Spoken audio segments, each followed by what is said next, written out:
Hello and welcome to this, the second installment in our tutorial series looking at volumetrics in Renderman Studio.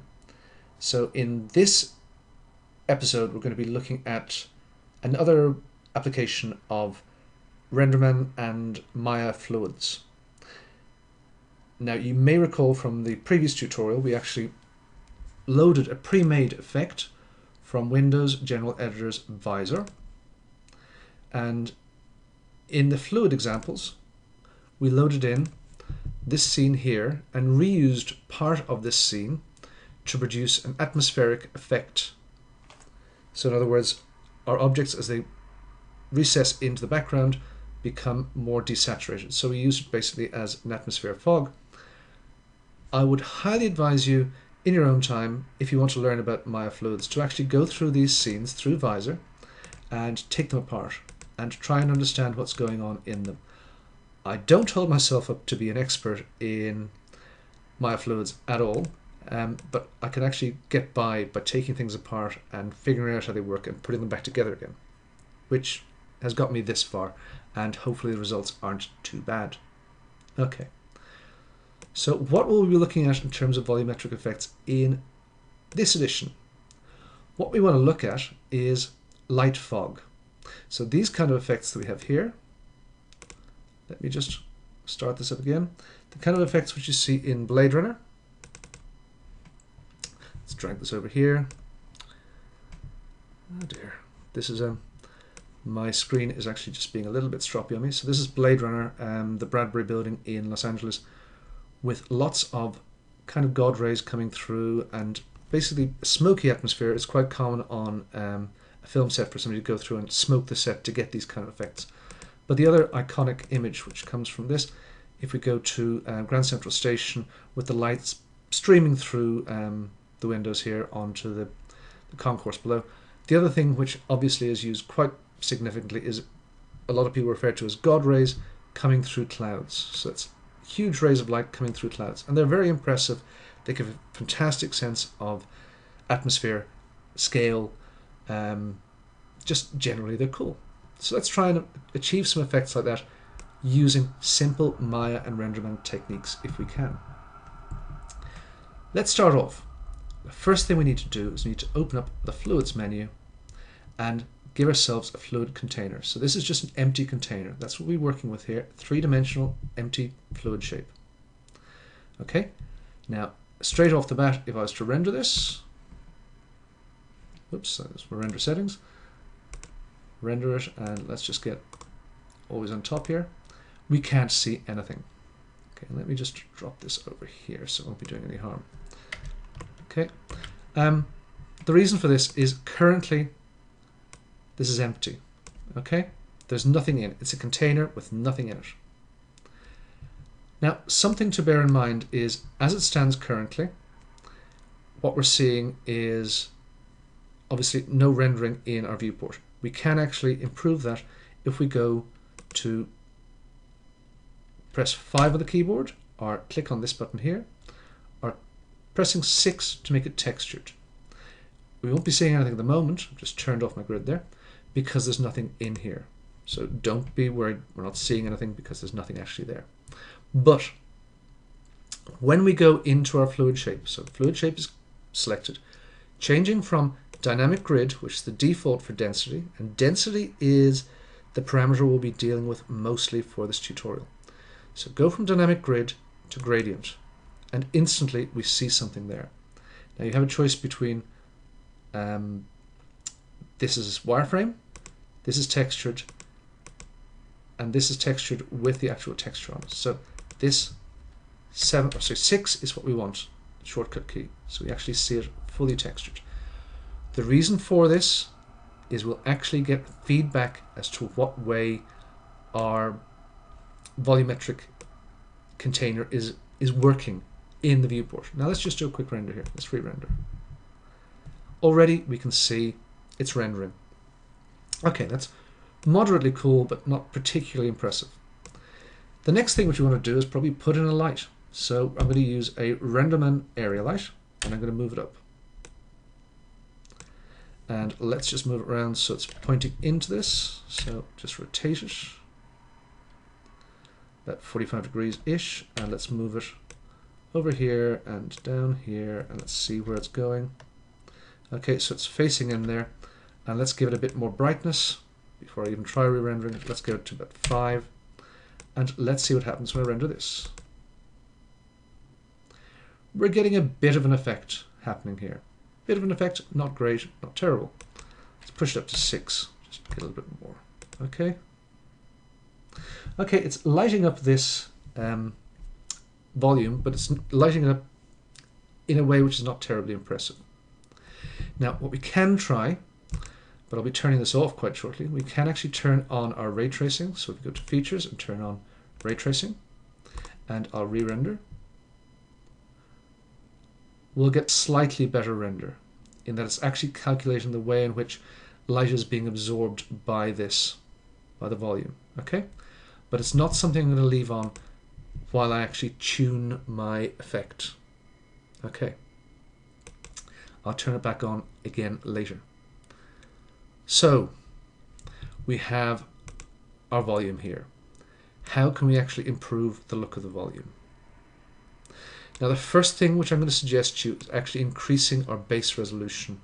The reason for this is it actually makes it easier to visualize what's going on for a start. So I'm going to make it a base resolution of 50, and you'll see the number of segments in the length and width have moved to 50, also in height to 50, and it will actually give me a smoother result if I do a quick render here. Slightly smoother, not tremendous. Okay. I'm going to be skipping through some of this quite quickly. So what we want to do, there's a few sections which need to be tweaked. The first thing which needs to be tweaked is the transparency, which is under the shading menu here. The transparency is currently set to something which is reasonably opaque. I'm going to push the transparency, and as I push the transparency, you can see it's becoming more transparent. So our screen is not great at dealing with this, but let's just do a quick render.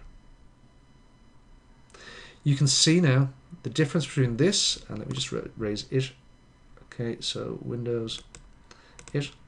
You'll see the significant difference between this and the previous one, that this is now becoming more transparent. Light is actually traveling through it, as we'd expect it to do. Okay. Now, the transparency is the overall transparency of the fluid, or the air itself. That's the air and any particles which are in it. We also need to set something for the opacity. Now, the opacity sounds like transparency, but this actually deals with the smoke particles and the way in which they're dealt with. Okay, it won't be that obvious at the moment. What I'm doing is giving it a bit of a fall off so that it actually ramps up, so the smoke particles themselves do not have the same kind of transparency as the atmosphere.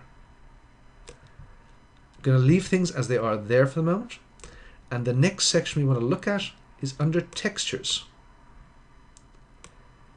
Now, this will allow us to feed in a texture to the opacity. Let's just click that to on, and we'll see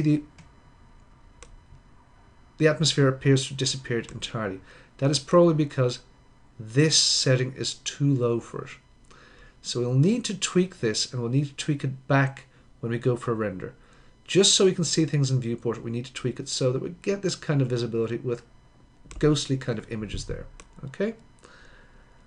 So these kind of ghostly images there, we can now proceed to work on some of the settings. I'm going to tweak the threshold to about 0.46. Now, the ratio is something which gives us a lot of play. The ratio and the frequency ratio. You can see this is becoming much more smoky now. As I increase my frequency ratio, I'm actually bringing more of this fractal pattern into my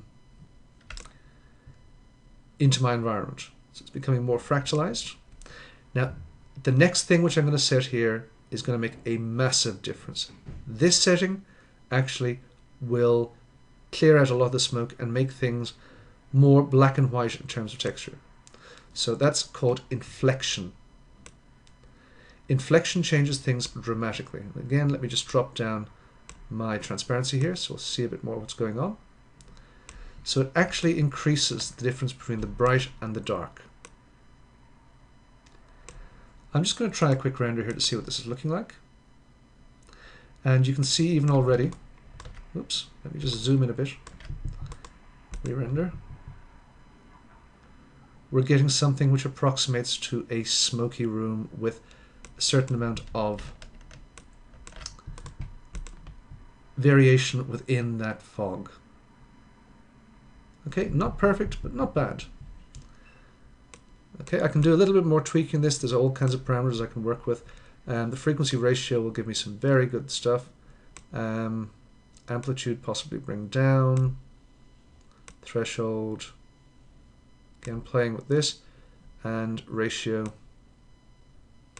Okay. Increasing my depth max is likely to give me better results at the end of the day, but I'll need to actually drop some of the other settings, for instance the amplitude, and I'll just try a re-render. Now it's a constant checking, rendering sequence of operations. Okay, get something here which is quite smoky. Hopefully you can see this. There's all kinds of parameters here which we can work with. Frequency ratio, I'll just bring that up a little bit more, and possibly threshold, bring that. Okay, let's just see how we're going here. Re-render. Okay, I'm reasonably happy with this as it stands. I'm not going to go into too much more detail tweaking it. The next thing which I want to do is I'm going to try and improve some of the look of this. Now to do that, what I need to do is actually put on some Renderman controls to this whole box, to the whole fluid container. If I go to Attributes and go to Renderman, and I add volume controls. So these are controls which were specifically designed by the Renderman team to work with volumes. Out of the box, the result which you'll get should not be significantly different. Maybe a little bit better than the previous one. Let's just have a look at the previous version compared to this. Okay, where are we? Let's go down. This is our previous. So this is previous and this is current. You'll see there's a little bit more detail in it. Now, one thing which will definitely produce a better result is if we turn on smooth interpolation. And again, I'll re-render. And we should see a difference here again, hopefully. Sometimes it's more obvious than other times. Not so obvious there. But there's a slight difference there. Now, okay, from this, where do we go? From here, what I'm going to do is I'm going to put in an object into my scene. Okay, so I'm just going to use a surface and a sphere, which will happen to come in nicely in the middle of my scene. In order to make it shade properly, I've got to put a material on it, so I'm going to putting on a matte material, and I'll re-render. And yes, it's being lit, but nothing else interesting is happening. Why is that? The reason here is because we actually turned off our ray tracing. Let's turn ray tracing back on. And now let's see what happens. Let's re-render.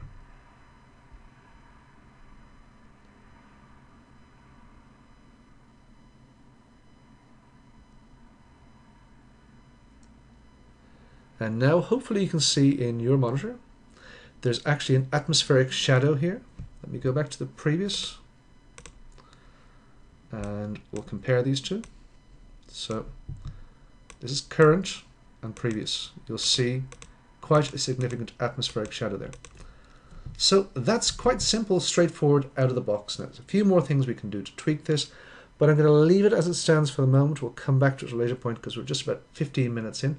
But from 0 to getting this kind of effect is not so bad going, 15 minutes. I'll increase the light slightly here.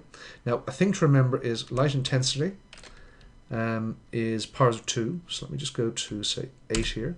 If I re-render this, I may actually blow out some of the dark areas because the atmospheric scattering in the area outside here is actually compensating for some of the shadowing. But at the same time as increasing the intensity of the light, it can be helpful, let me just make sure I get this, to rescale the light. So if I rescale the light here to make it smaller, we may actually get a sharper shadow. It may be more pronounced. It'll bring down the intensity of the light again, but you'll actually see the shadow here, it may not be so obvious in yours, but the shadow here is actually slightly sharper, and bump up the intensity to 10 as a guess and re-render.